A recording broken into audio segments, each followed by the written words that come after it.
તો ભાજપના ઉમેદવાર બિનહરીફ થતા કોંગ્રેસ હવે આક્ષેપ કરી રહી છે। કોંગ્રેસના ધારાસભ્ય અને ભાજપ શહેર પ્રમુખ પર આક્ષેપ, જેમાં ફોન કરીને જોડાવા માટે દબાણ કર્યાનો તેઓએ આરોપ લગાવ્યો છે। ધારાસભ્ય સંજય કોરડિયાએ તેનો વળતો જવાબ આપ્યો।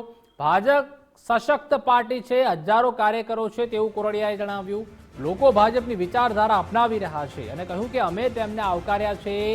જોડતોડની નીતિ અમે નથી અપનાવી। ભાજપની વિચારધારા સાથે આવનારને અમે કેવી રીતે રોકી શકીએ? ભારતીય જનતા પાર્ટી તો અમારી વિચારધારા સાથે જે લોકો જોડાવા ઈચ્છતા હોય એને તો અમે સ્વાગત કરીએ છીએ। અમારી વિચારધારા સાથે જોડાતા અમને કોઈ એવું કહે કે ભાઈ આ લોકો જોડાવા માંગે છે તો અમે કહીએ કે ભાઈ આવો, વેલકમ, અમારી પાર્ટીની અંદર આપનું સ્વાગત છે। આ તો એક વિચારધારાથી વરેલી પાર્ટી છે, વિકાસથી વરેલી પાર્ટી છે। અમે તો બધા લોકોને આવકારી છીએ, આવે તો અમે કોઈને ના નથી પાડતા।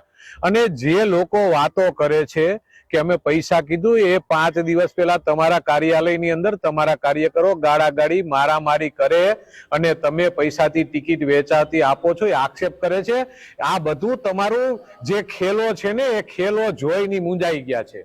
અને પછી તમે એને ટિકિટ આપ્યા પછી મરવા મોકલી દો છે ને, તો એકલા બિચાકડા મરવાના બીકે નથી આવતા। ભારતીય જનતા પાર્ટીના તો લાખો કાર્યકરો ચૂંટણી લડી રહ્યા છે। અમે આજ સુધી જુનાગઢની પ્રજાની, અમારા વોટની પ્રજાની સુખાકારી માટે અમે વેચાણા નથી અને આજે અમે લોકશાહીનો મુદ્દો લઈ અને પ્રજાની વચ્ચે જવાના છીએ। વોટ્સએપ કોલની અંદર ધારાસભ્ય, પછી શહેર પ્રમુખ, ભાજપ શહેર પ્રમુખ, આ તમામના ફોન આવેલા છે।